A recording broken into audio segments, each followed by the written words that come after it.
GOAT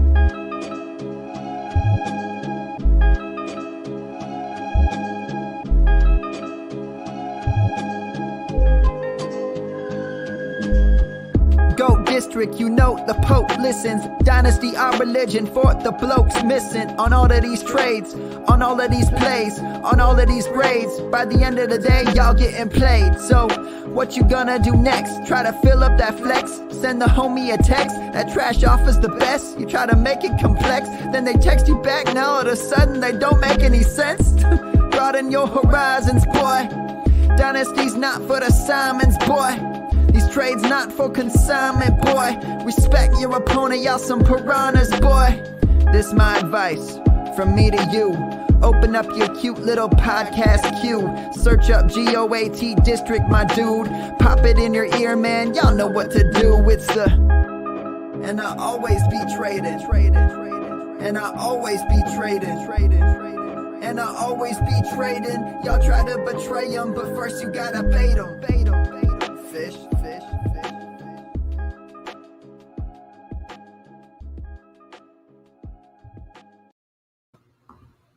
Welcome to 2021. Welcome to the BiLLiE edition 2021 on the GOAT District Podcast Network. I am your host, Andrew Schellenberg at AM Schellenberg on Twitter.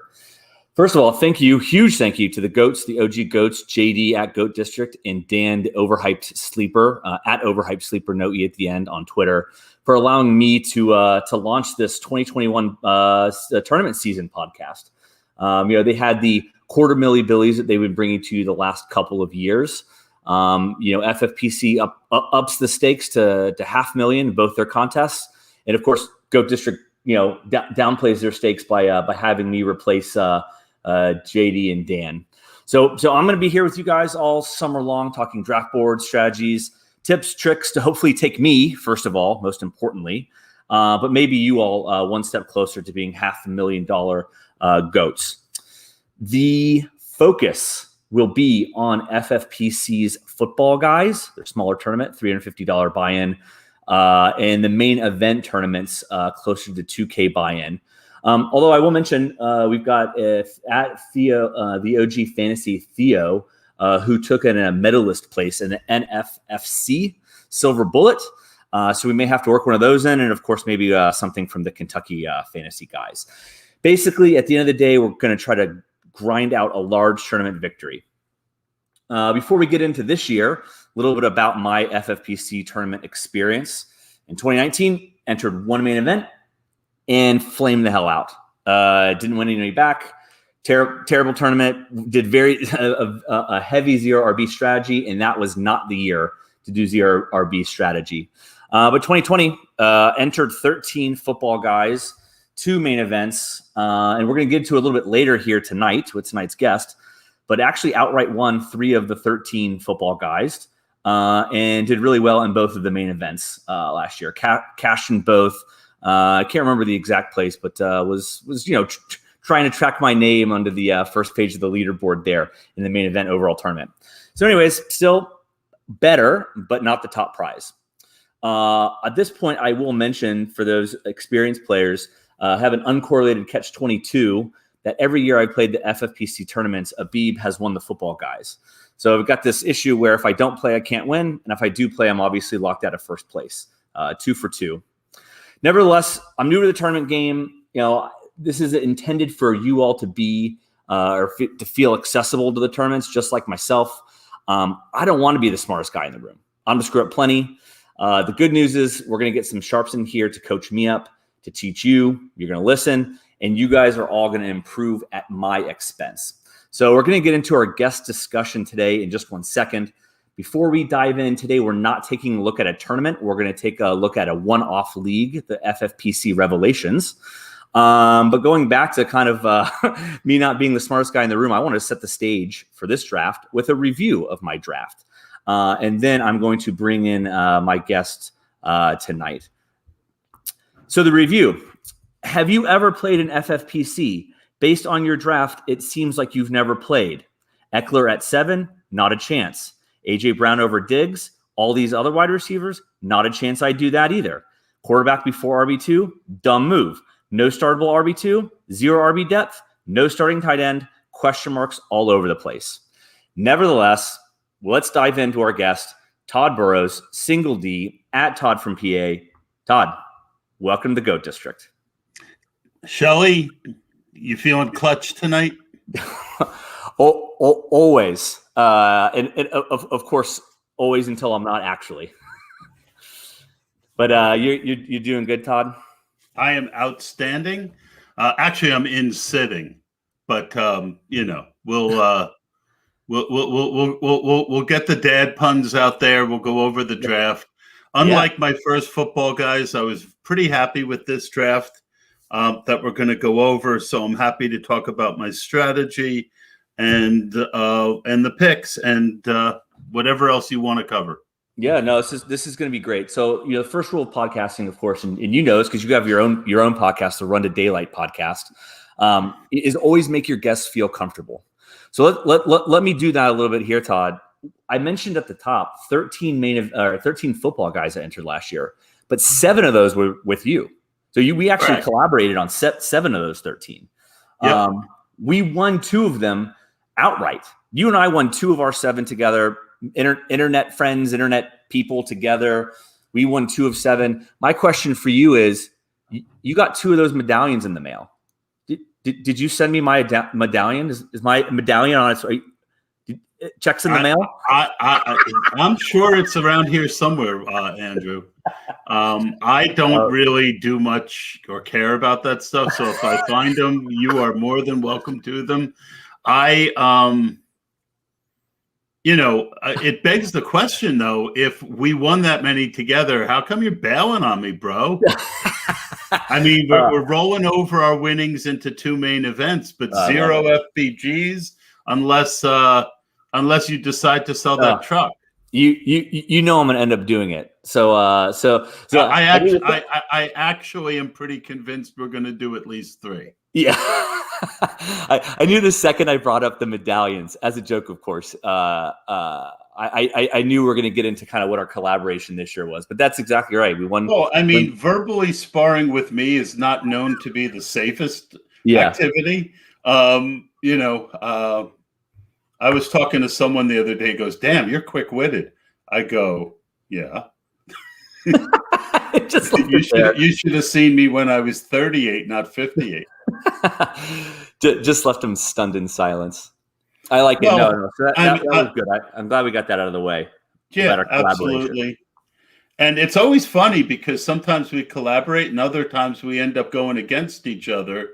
And I did way too many drafts last year, and it was very hard for me to manage them. So I'm cutting back myself. But also I was going through a divorce. I had the new business, COVID.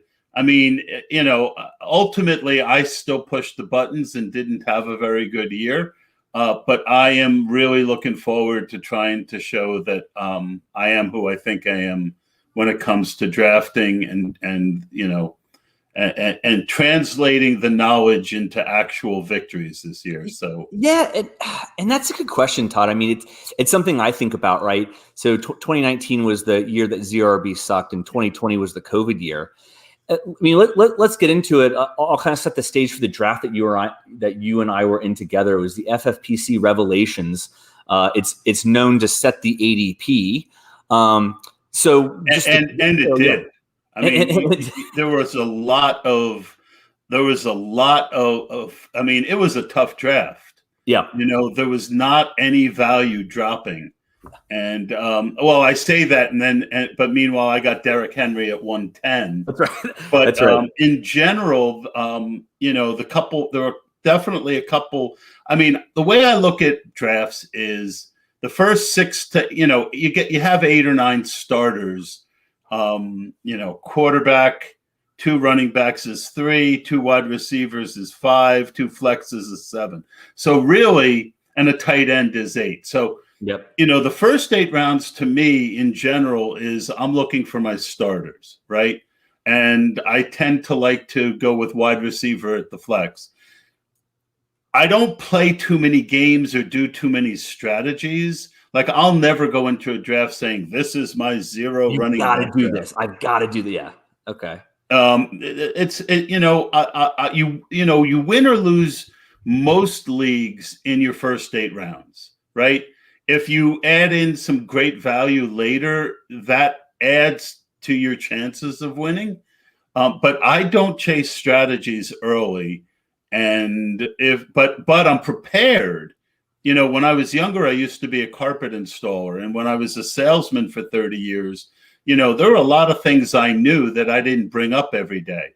But when a situation presented itself, I was ready. So, zero running back is something that comes to me. I don't go to it. Yep. And you mentioned it, right? Derrick Henry at 110. You couldn't do much passing there. But question for you, Todd. You actually hand the ball off to him most. Yeah. Yeah, absolutely. Are you taking anything away from 2020 in the COVID year? Are you going to say, like, this is absolutely a lesson that I learned and I'm going to carry forward? I know this wasn't you or I's first draft. I know this is not a tournament, but even of the tournaments, this wasn't our first draft. Let's pretend it is. Were you taking? You mentioned I'm not bringing any strategy into it. I'm gonna stick. I'm gonna move. I'm gonna see what presents itself. Are you bringing anything like higher level from 2020 over into this year? Well, the biggest thing, and I did it 2 years in a row, and I blame it for my biggest problems, is that I did too much. Because I'm a best ball guy. I'm used to doing 150, 200 drafts. And so building a portfolio is something that comes very naturally to me. When you're only going to do 10 football guys, or last year 30 football guys, what happened is I got caught up in picking winners and losers in rounds one and two. I'm not saying you just completely go by ADP in those rounds. Yeah. But, I ended up with an unhealthy amount of Kenyon Drake. No one could have predicted that they weren't going to throw him the ball after they threw him the ball a ton the year before. That being said, I wasn't prepared when something bad happened because basically every year in round 1 and round 2 is where, especially round 1, is where you find the highest win rates and the lowest win rates. So when you end up with 30% of one guy and have 2 guys who you have 0 to 3% on, God forbid, it's something I always preached, but I fell into it myself. That was my biggest problem, was that I picked winners and losers in round 1 and 2, and I did it wrong. Yeah. The other big mistake I made is I always felt like Kamara and Michael Thomas both weren't worth a first-round pick because they would bastardize each other. Well, the last 2 years, one or the other got hurt and the other one crushed. So, that's right. I didn't account for that scenario. So this is a long way of saying the number one lesson and takeaway from me over the last 2 years is to be very disciplined in my approach in the first 2 rounds. And not get too heavy trying to pick winners and losers there. That's not to say I won't fade a guy if I really like when J.K. Dobbins was in the second round, middle of the second round. I thought that value was so bad that I was willing to have 0 shares. Yep. But a guy like Alvin Kamara to have 2%, I had 1 out of 30 teams. I mean, of course I didn't have a good win rate. Yeah. So that is, if I could pass on any message to people doing, if you're going to do 3 to 5 or 10 of these things, make sure that you're never going to be balanced like you would in 200 drafts, but make sure that, if you think Derrick Henry and if you like Derrick Henry more than Jonathan Taylor, don't end up with 30% of Derrick Henry and 0 of Jonathan Taylor. Yeah. Because if Derrick Henry gets hurt in week 1 and Jonathan Taylor has a good season, you're going to hate yourself. You can have 15% of Derrick Henry or 17% of Derrick Henry and 5% of Jonathan Taylor, and it's a much better way to hedge your bet and try and win a draft later. Yeah, no, that makes sense. Got to manage that portfolio exposure. As you said, even though the volume is going to be much less, in these more expensive tournaments than the best balls. So the other question, Todd, this is a one-off league. This is not a tournament league, but again, setting the ADP, and you mentioned it did. I think that there were some sharp drafters here. Is there anything that when you're in a one-off league, when there's no tournament aspect to it, did that change again overall like approach? Or I know not going into it, but as the draft board was moving, as the draft was progressing, let me actually share the draft board as we mentioned this. Was there anything that you were thinking about that was different from a one-off self-contained league with no larger prizes, a total points league versus like what you would have done in a tournament? Was there any differences in strategies as the draft progressed? Yes. I am much less likely to chase a home run hitter.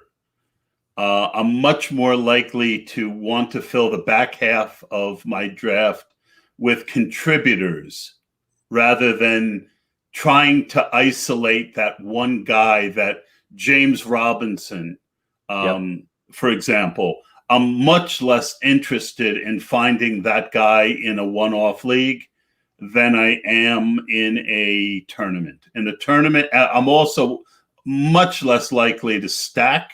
I'm also much less likely to do there are a couple other tournament strategies that you just shut off for that draft. It doesn't mean that you wouldn't stack. It doesn't mean that you wouldn't have a guy with a ton of upside and almost no floor, but you want less of them in general. Yep. No, that makes sense. And of course, I have the draft board open right here. I'm going to take something that you said. I'm going to mention, though, I'm team 7 here, which again, as we mentioned at the top, had that terrible rousing review. Todd, your team 10, you started the Derrick Henry, Devontae Adams. But let me mention something to you, Todd. Again, this is me learning and you guys also learning, but at my expense. I came into this draft saying, I'm going to get exposure to Eckler, and what I'm going to do with it is I'm going to stack him with Herbert. I came into this draft saying, I'm going to do that. Now, you just mentioned maybe you're to do that in a tournament, like a one-off league. And of course, you being the GOAT that you are, me being the learner that I am, I went into it saying like, I'm going to have a defined strategy. Now, of course that, I executed strategy and I would have stuck a move, had there, those guys not been available. But question for you, is there anything off? Let's take a look at, myself being self-serving first. Anything that's off to you in the thought process of doing like a running back, a pass catching running back, and only taking one quarterback, but pairing that pass catching running back with the quarterback? Well, any overall thoughts there? Instead of executing a strategy, you got executed by the people on Twitter. I'll just go back to say I will never go into it looking and saying that I'm going to do something like that unless the value is there. So to me, at 1-7, is Eckler a horrible pick? It's not a horrible pick, but he's not the best pick. Yep. And if you're going to do 10 drafts over the year and you're going to take Eckler every time you have a 7, 8, or 9 pick, you're going to have a shit ton of Eckler. And if he, gets hurt, he is a smaller guy. He was hurt last year. You're going to really have a tough year. But back to your question, I don't, especially in a one-off league, I don't see the point. You didn't get value on Eckler. You didn't get value on Herbert. Are they bad picks? No. Is what you were trying to do worth? Was the lemon worth the squeeze? Yeah, no. Yeah. And then you went running. You went wide receiver 4 times in a row. I feel like Chase was a nice to have, not a need to have. Especially when you've already got 3 wide receivers. I see that Kareem Hunt went right before you, but Mike Davis was on the board, and then to come back with Herbert now because of your strategy. And I did this in my first FBG and so sometimes I'm no better, but I wasn't chasing a theory to what I did in my first FBG that didn't work out is I took the best players off the board and it left me weak at running back. And then I had to chase later. You chased, you chased, Seventh round for Sermon is going to be early. Michael Carter in the 8th is okay. A.J. Dillon in the 9th is okay. Gus Edwards in the 10th is a little early. Are any of them in a vacuum a bad pick? Probably not. But in general, because you went, and this is why I don't do strategies, is because a lot of times when you do them, it leaves you, one of my tiebreakers when I'm picking is I like to stay balanced, right? I don't want, because what happens is, and it happened to me in my first FBG, I should have taken Joe Mixon or another running back in the second round. I didn't. I ended up wide receiver, wide receiver, wide receiver. And then I really had to chase running back the rest of my draft, which made it look ugly. Now, if I get lucky and a couple of those running backs hit, I've got a great team. But strategy-wise, what you did left yourself the need to give up even more value to cover a position. And that's why you ended up getting crucified on Twitter, because you can win in your mind, but you can't, or you can win on Twitter, but you can't win on both. Well, I mean, look, anybody could win, right? Yeah. Well, my favorite comment to you was, well, if I don't research deeply, you have a 1 in 12 chance of winning. Oh man, that was so good.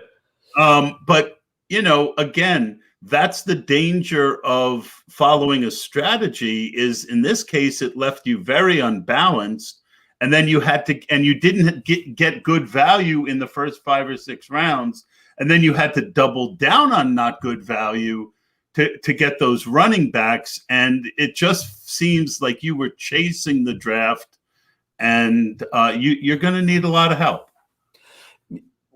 Well, on that note, Todd, no, and I think that's good, right? And I think that to talk through strategy, that's what's so key is, right? I came into it in a theory that I'm taking away from last year, right? To have this be a transition is, I felt that I was most successful on those early fab runs when I felt the need to go out and get them. Now look, last year was a great fab year, right? We had the Gaskins, we had the Mike Davis.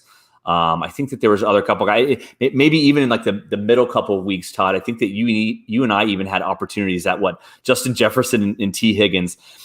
I felt that the strategy to employ, at least in my mind, going in here, was the more vulnerable I can feel, maybe the more aggressive I am when I see those early fab runs and I can go out. Now, again, I'm kind of marrying that with, I want to smash people to bits with multiple wide receivers. So the thought being, I can maybe start those 4 with Jamar Chase being the 4th wide receiver and hope that I'm just catching lots of wide receiver volume, and I need one of my running backs to hit. Now, of course, this all hinges on Eckler being healthy, the small guy that he is. But what's your thought process on the backing yourself into a corner? Now, you mentioned your first football guys. I think that you were saying the same thing as you were trying to chase the running backs through the draft. No. What happened was because I made, again, one of my tiebreakers is if I have 2 guys on the board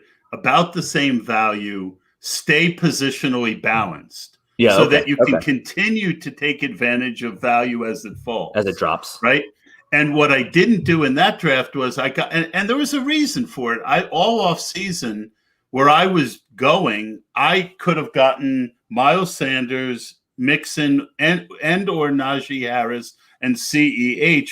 One of those guys in every best ball I had done would have been there for me in the 3rd round. In my first FBG after the draft, none of them were. So when I took DeAndre Hopkins, but I didn't have Hopkins that much ahead of those running backs, but I did it because I thought I could get one of those running backs in the 3rd round when that didn't happen. And then I took Mark Andrews in the 4th, which is a good pick. Yep. And I took Lamar Jackson in the 6th, which is a great pick. But I had Javonte Williams in the 5th. I thought I could sneak Gaskin through. So it was the first draft after the draft. So ADP, I didn't have as good of a sense of ADP. in your draft, it's interesting that you took Jamar Chase because it does feel like you chased the whole draft. Yeah. Well, I have been making a threat to people that every time I see T. Higgins in the 5th round, I'm taking T. Higgins in the 5th round. And I'm surprised by the way the draft actually fell out. I think a smart person took T. Higgins. Yeah, before us. I had always been seeing Jamar Chase go ahead of Higgins. So in my mind, I was like, well, I'm just going to take Chase now because I think that the ADP had been flipped on these guys heading into this draft. But let's transition to your draft, Todd. I'm sorry to interrupt, but my issue with both of those guys is that Burrow's coming off 3 ligament repair. And we haven't heard anything negative yet. But what's there, a 15, 20% chance he starts the year on PUP? And you don't know which wide receiver is going to be the lead dog. I mean, I'm not saying I don't like the players. I do. I'm not saying I won't take some of the players. I will. But they're not priorities for me because they need Joe Burrow to pay off that value. Yeah, I think fundamentally, right, where I'm at is like I would have loved if I'm looking at this board. And actually, I think JD's listening. And I think he drafted on behalf of Dan in this one. That Brandon Ayuk at 501, I think, is a great pick too. And I'm a big Deontay Johnson guy. And I'll just tell you that the 5th round is absolutely, at least in my mind so far, where I want to be taking those wide receivers. I know what you're saying on the Hunt and the Davis and the Gaskin, I think. But I think that push comes to shove in that 5th, 6th round. Again, I'm not trying to chase, but I think that if I were to look at those on like a pick by pick basis, I think I'm taking the wide receivers over those running backs in that range 9 times out of 10, 8 times out of 10. And I know that goes against the portfolio theory, but it just in my mind, I think that's about the tier of wide receivers that I'm really thinking I want exposure to. I agree. And you notice you got Thielen in that round, right? Right. And he's been going 6th round in most drafts, but the value, again, it was a sharp room and all the wide receivers cleared out. You didn't see Mike Evans in the 5th. You didn't see DJ Moore in the 5th. You didn't see Chris Godwin in the 5th.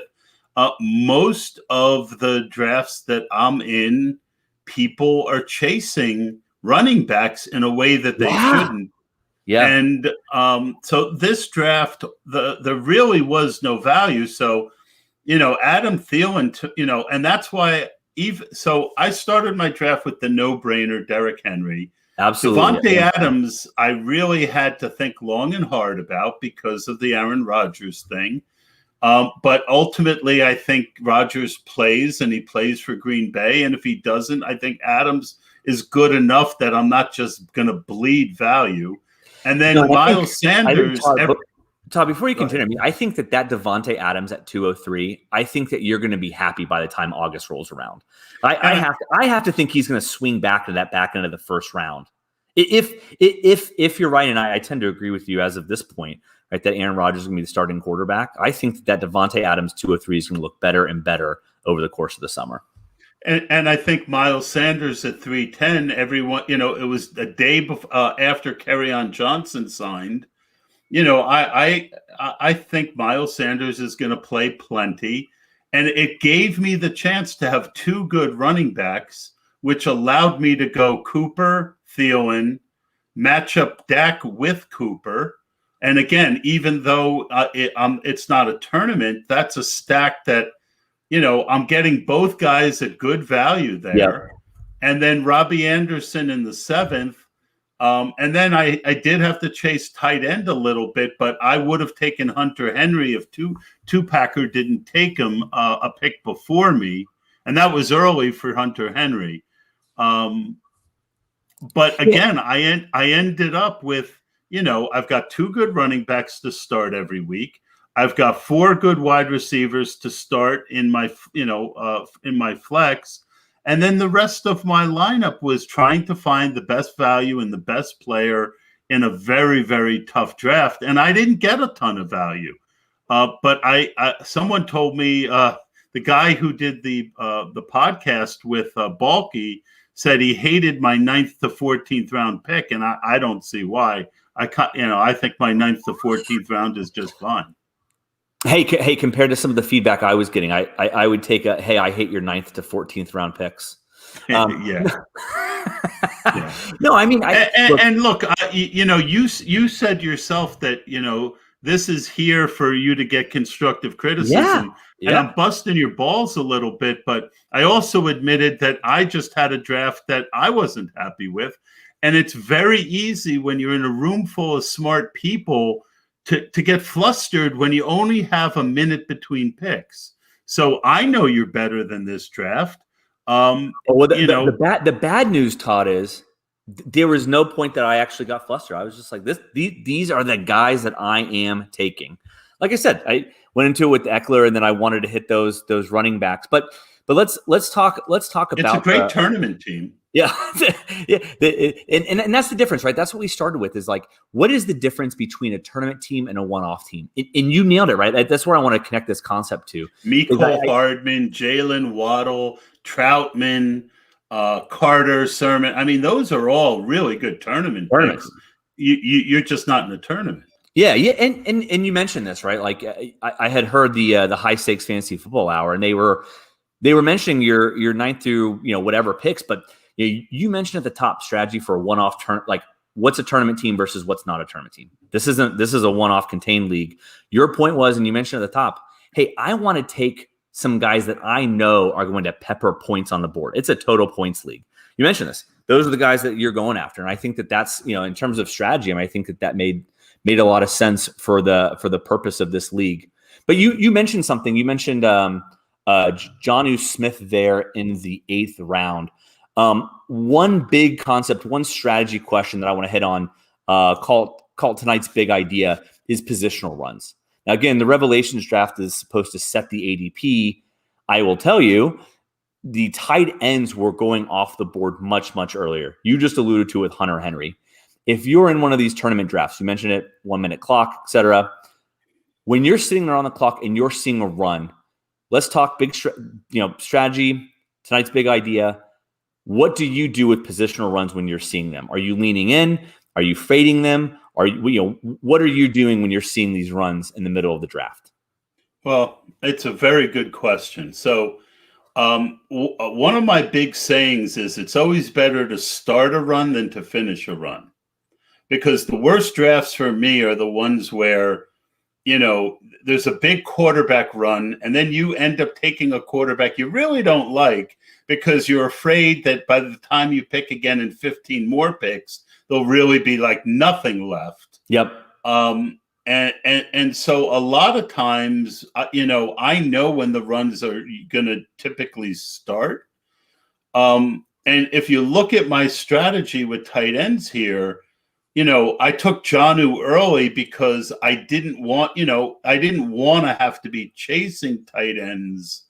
And then Kmet, he's the last guy I've got on that tier. So I couldn't even wait for, I had to take him in the 10th round. And after only getting those two guys, I felt I needed a third guy.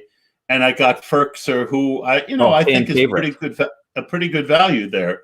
So, again, it really, what you have to do in these drafts, what I do is right after I pick, and I'll know, all right, there's 18 picks until I pick again. And then there's 23 picks until I pick my second pick. I know that might not be exact numbers, but yeah. What I will try and do is I will go position, and I've shown this on my pod at times.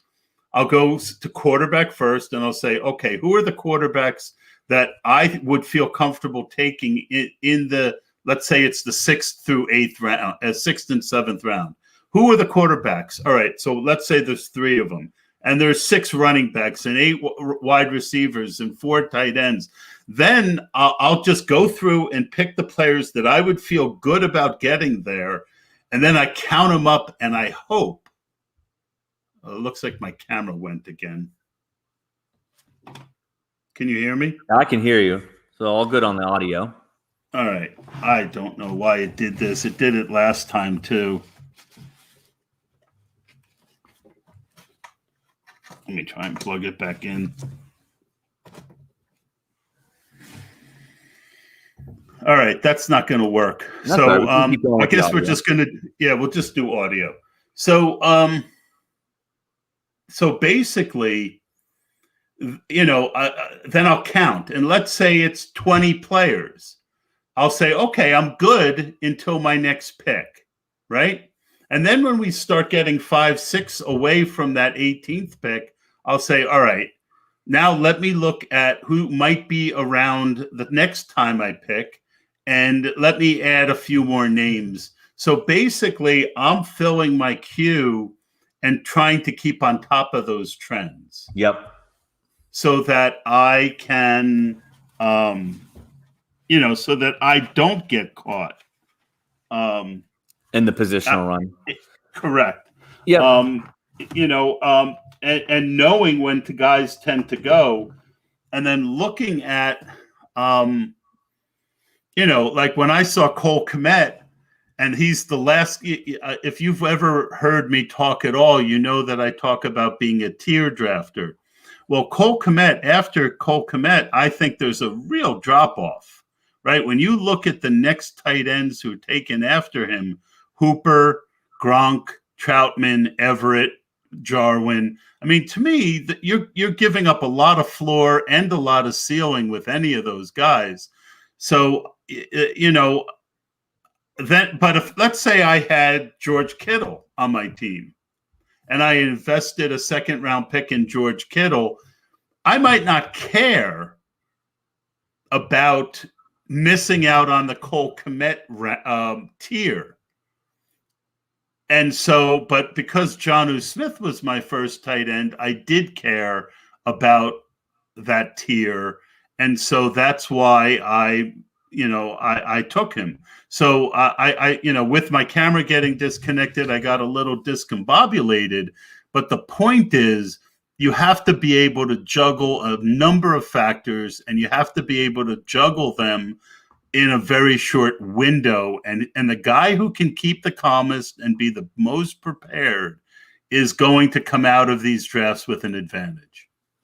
Yeah, that's right. Yeah, I think that the one item that I did in this draft that I wouldn't normally do is I would normally say, don't be a hero if you see the run happening. I'm gonna jump out and then I'm gonna come back. All right. No, that sounds good. So one thing I wanted to bring up here, and again, we're looking at the draft board. I love little quirks to the draft board, and there's one item that I wanted to point out to everybody, and just good game theory, good drafting when you guys are doing these. I want to take a look at this round 6 coming back towards the 1 slot. The team 2 has. Let's just say he's got a stack in mind, right? Potentially he's thinking Russell Wilson, Tyler Lockett, and I'm going to call this the punish him corner. Team 2 ends up going Russell Wilson here, with team 1 having a quarterback in the pocket. And so what does team 1 do? He sees Russell Wilson go already, and team 1 absolutely smashes Tyler Lockett at that 6-12 spot. And what this does is it automatically locks out team 2 from switching back into getting that Lockett Wilson stack. So Todd, as I bring you back in, and just talking little quirks of the draft board, things I like to see, things I notice when it comes to game theory. Just talking that Russell Wilson, Tyler Lockett, end of the 6th round, 7th, where team 2 takes Russell Wilson first, where maybe he could have taken Lockett first and hoped for a Russell Wilson on the swing back around. Just little game theory bits as you're thinking through the board, and the proverbial draft bullets are flying as you're on the clock, and sometimes you see Russell Wilson sitting there and you just want to grab him. But thinking through these small little things, and again, who knows if this person's even interested in Lockett, right? But I think the nice little quirk is that they could have had that stack. But of course, the punish him corner was that the team 1, who is JD the GOAT District, absolutely punishes him by taking Lockett at the 6-12.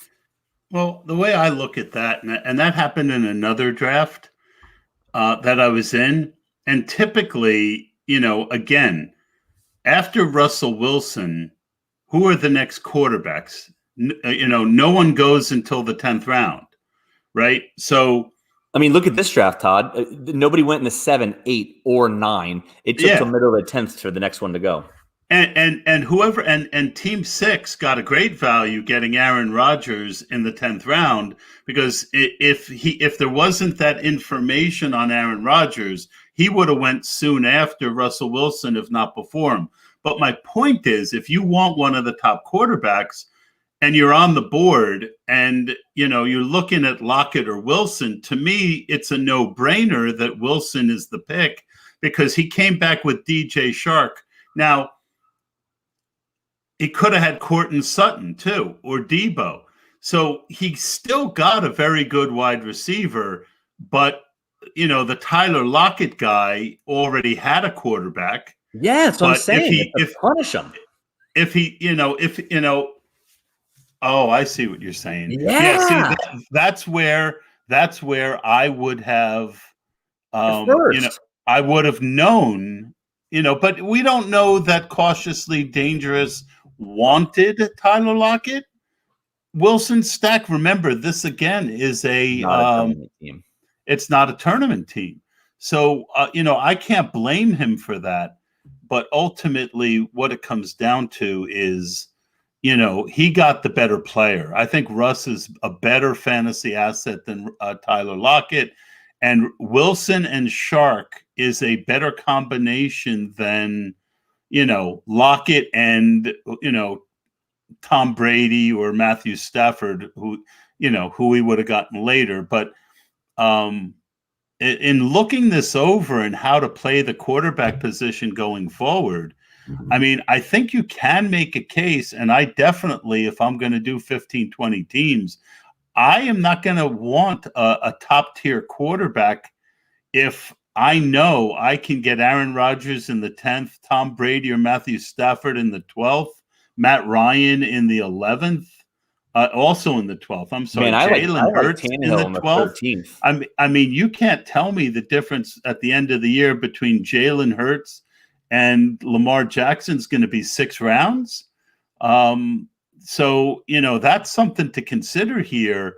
And one of the key things people forget, whether it's a tournament team or, when you're playing fantasy football for money and you get one good quarterback, you're not drafting more quarterbacks.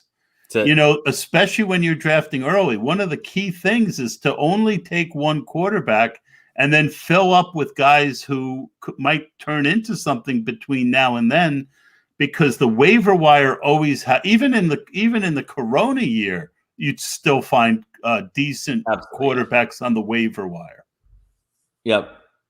Okay, so we got, let's call it two items left. I'm going to put you on the spot in a second. We're going to play a game called Who's the Rake? And Todd, you can't pick Team 7. So I'm going to let you think a little bit about who's the rake. But before we ask that question and play that little fun game to end this, question for you: was there anything that anything you would do differently with your own team? As you're thinking about it, you've had a couple days to decompress. I know you like your team. Were there any particularly tricky spots in the draft that you do differently given a second turn? I think maybe Jeffrey Wilson in the 9th. But overall, than that, if Jeffrey Wilson in the 9th is your one, oh man, maybe I do that over, I think that you're feeling pretty good then. No, I really like my first 8-round picks. Yeah, I would say Robbie Anderson is the only one out of the 8 where I did want CeeDee Lamb or Mark Andrews instead of Amari Cooper, but Cooper is a perfectly respectable pick there. Theo is a perfectly respectable pick, as is Dak. No, I really don't have any, I really like this draft. I think that I've got, one guy said, Rashad Penny. Rashad Penny is a guy who's, if he's healthy, is going to split the job on a run offense. And then if Carson goes down, he's still young enough to really dominate. So I like that pick. No, I feel like I played the draft board and I did good. And you like it. Okay. No, that's awesome, Todd. I really appreciate all your insights. So let's close it out. Let's play a game. I said you can't pick Team 7, but I'm going to allow the guest, if they want to call me the rake, they can call me the rake, but I'm going to name names. So again, the game is who's the rake, Todd? Who's Team 12 here? Who's definitely coming in last? Well, either you or Team 4. All right, so let me take Team 4 to task. Good, let's do it. All right, so I'm a Giant fan. You know, taking a guy who's coming off an ACL at 1-4 is it. You know, to me, Barkley is the biggest landmine. They didn't improve the offensive line. They were never able to open up holes for him.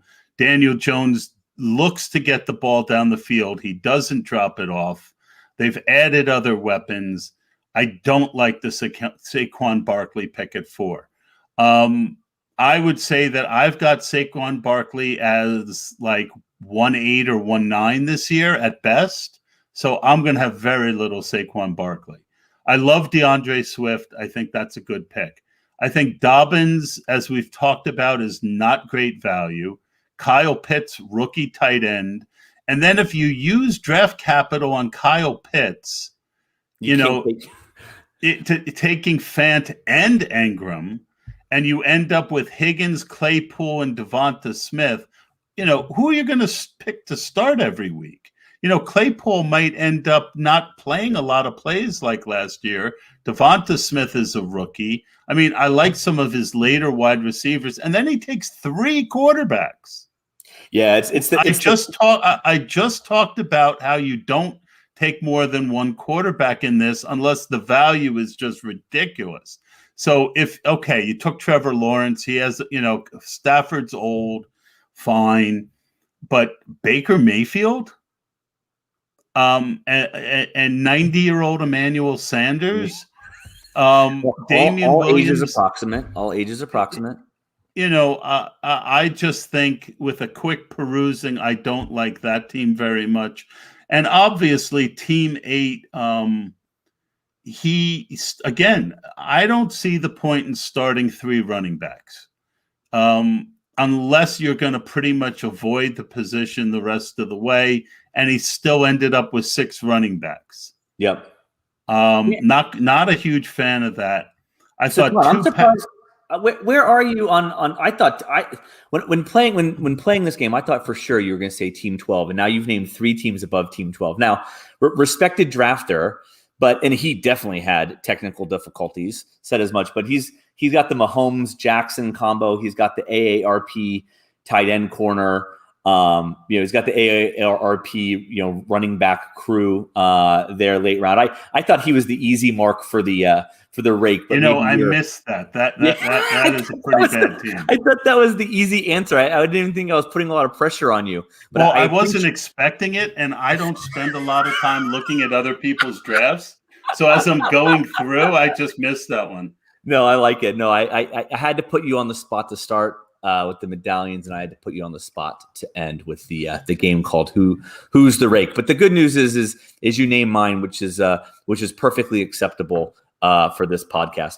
No, I think Team 12 is worse than you. Oh, now unless this turns into a super flex and no one told us. Yes. the rules changed on us. No, I think on that note, I'm gonna take that compliment to the bank. I'm not as bad as Team 12. Todd, this is great. I loved our strategy talk. I love the big idea, positional runs. I love breaking down the draft board with you. Anything you want to plug? Anything you want to talk about before we sign off here, Todd? Oh, you can always check me out on Friday nights at 8 p.m., the Run to Daylight podcast. You can find me on Twitter at Todd from PA. If you have questions, I almost always respond. And I got great guests on my podcast, and check him out. Dan Williamson is the one that got away. He worked with me part-time before he jumped over here, and Dan's the one that got away. He made a good decision going with Goat District. Dan is the man. But so are you, Todd, and I appreciate you pitching in and helping out here. This is awesome. This is kicking off the season 2021 of the Half Millie BiLLies with a one-off league, the Revelations Draft, and the FFPC. Thanks, everybody. Thanks, Todd. See you guys later on the Goat District Podcast Network. Bye, guys.